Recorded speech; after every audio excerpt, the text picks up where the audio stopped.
Greetings everybody, and welcome to example 9 in our series on vectors. So what we're given in this problem is that we have a 30 kilogram block of cement, and that's going to be suspended by 3 cables that are anchored at points P, Q, and R. The load is then located at the point S, as shown in the diagram. If we let F1, F2, and F3 be the forces of tension in the cables, then the only other force that we have acting is the force of gravity on this block. So what we're asked to do is to find the tension in each one of the cables for this particular problem.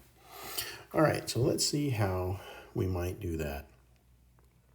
Well, we can imagine that our tension is actually just the vector that's really moving along in the same direction as each one of the ropes that are tying the concrete block. And so because we're given the position at which each one of those is anchored and the position of the block itself, we can find vectors that are in the direction of the lines that are anchoring them. And so if we look at the tension, so for instance F1, the force of tension in the cable RS, well, if we look at the vector from S to R, what we then find is that we have the difference of the x values, so a 1 minus 0, difference of the y values, a negative root 3 minus 0, and a difference of the z values, 0 minus a negative 2 root 3. So what that's given us is the vector in the SR direction. So the vector along the force, along the same direction as F1, we have 1 and negative root 3, and we have 2 root 3. If we then find a unit vector in the same direction, we can take the norm of SR and find that that's going to be 1 squared plus a negative root 3 squared plus a 2 root 3 squared, which this in turn gives us 1 plus 3 plus 12, or just the square root of 16, which we have as 4. So the unit vector that's going to be in the same direction as SR, our U1, is just going to be our vector 1/4, negative root 3 over 4, and then finally 2 root 3 over 4, which, if we simplify that, gives us the vector 1/4 minus root 3 over 4 and root 3 over 2. Now we can do the same thing for each of the other cables. So we have the point Q at 1, root 3, and 0. Likewise, our point S, to recall, is going to be at 0, 0, and minus 2 root 3. Oops, that one is a point, not a vector. So that our vector from S in the direction of Q, so for the tension, is just going to give us 1 minus 0, root 3 minus 0, and 0 minus a negative 2 root 3. And so we have the vector 1 root 3 and 2 root 3. Again, taking the norm of this vector, we then find that, once again, we have 1 squared plus root 3 squared plus 2 root 3 squared, or 1 plus 3 plus 12, which gives us the square root of 16, or once more the vector, or the value of 4. So that our unit vector, U2, that's going to be in the same direction as our tension, F2, is then just going to be 1/4 root 3 over 4, and again root 3 over 2. We do this one more time for our last cable. Our point P, which was at -2, 0, 0, and then our position S, which was going to be at 0, 0, -2, √3. If we then find our last direction vector, so from S to P, we have -2 minus 0, 0 minus 0, and 0 minus a -2, √3. And so once again, we have a vector, -2, 0, and 2, √3. If we then normalize this vector, what we find is for the length, we have -2 squared plus 0 squared plus 2 √3 squared, which again, this gives us 4 plus 12 underneath the square root.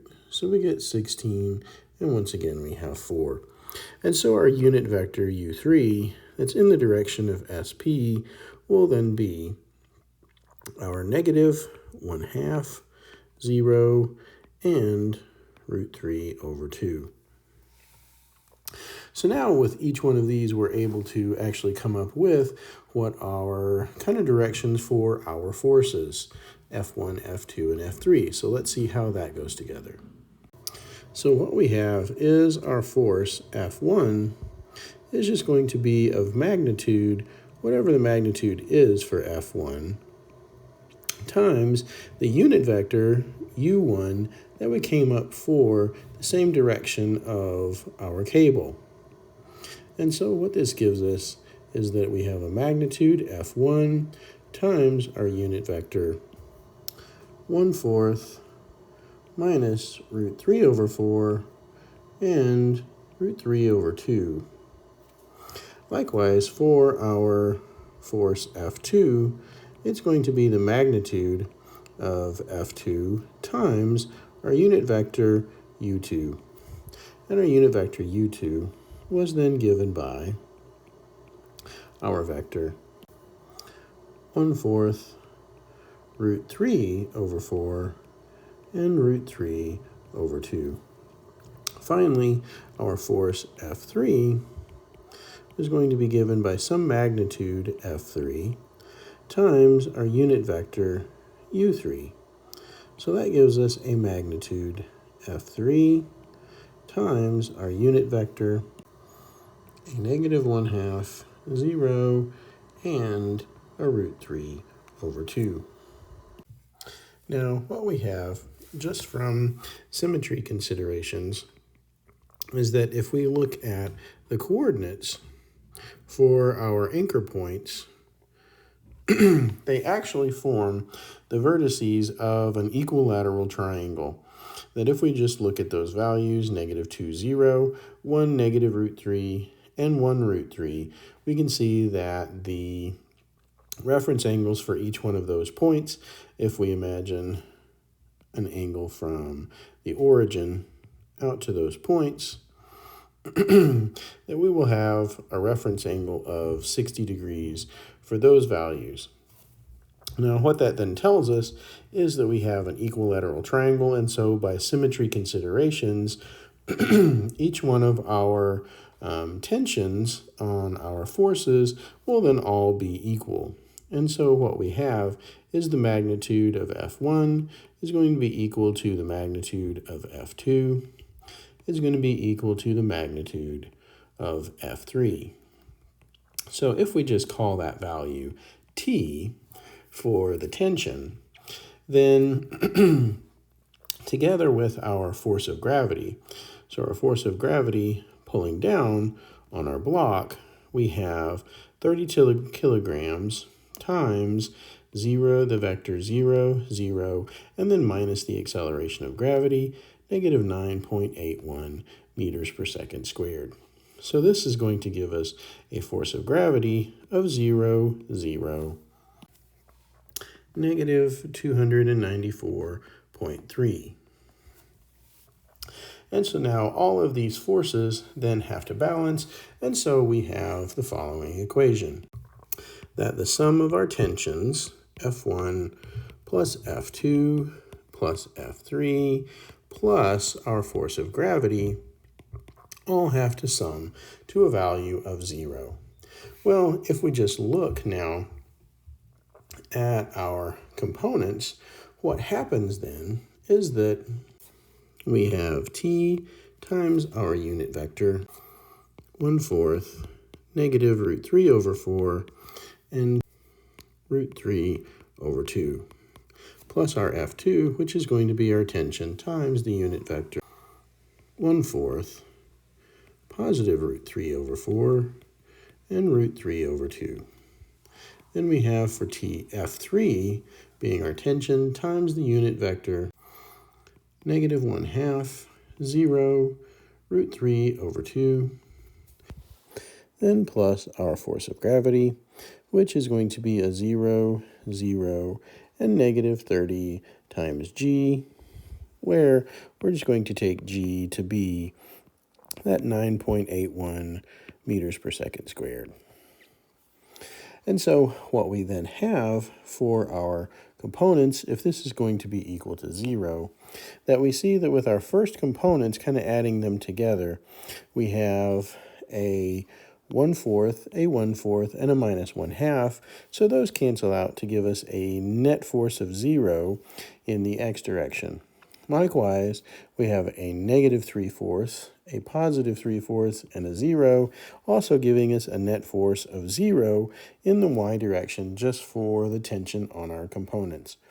Now this does seem to make sense because all of our forces and our tensions that are going to be horizontal should balance each other out, and that should they should cancel each other because the only other net force, gravity, has only a vertical component to it.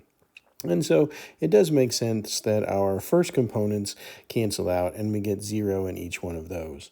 Then for our last component, what we find is that we will have a root 3 over 2t plus a root 3 over 2t plus a root 3 over 2t minus a 30 times the acceleration of gravity, and so that will give us 0. So what we end up with is just our third component of 3 times the root 3 over 2 times t minus 30 times the acceleration of gravity gives us 0. Or, in particular, what is going to be the tension in our cables? It's just going to be 60 times g divided by 3 root 3. Or if we simplify this, we see that we have 20 times the square root of 3 over 3 times the acceleration of gravity. Now we can able to go up and find each one of our forces, F1, F2, and F3. So we had F1 being our tension times 1/4, negative root 3 over 4, and root 3 over 2, which, plugging in the value that we have for our tension, is then going to give us a vector 20 root 3 over 3 times 1/4 times g, and then 20 root 3 over 3 times a negative root 3 over 4 times g, and finally a 20 root 3 over 3 times root 3 over 2 times the acceleration of gravity. And so what we then have for our first force,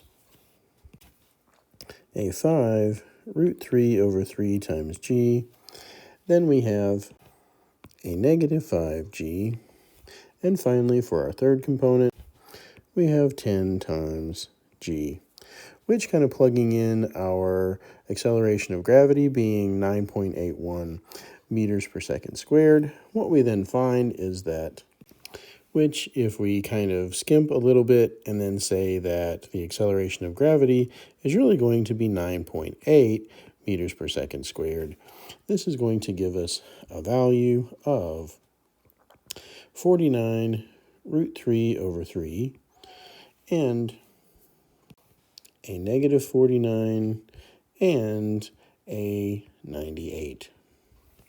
Likewise, for our second force, in our second cable, we have, again, something where we have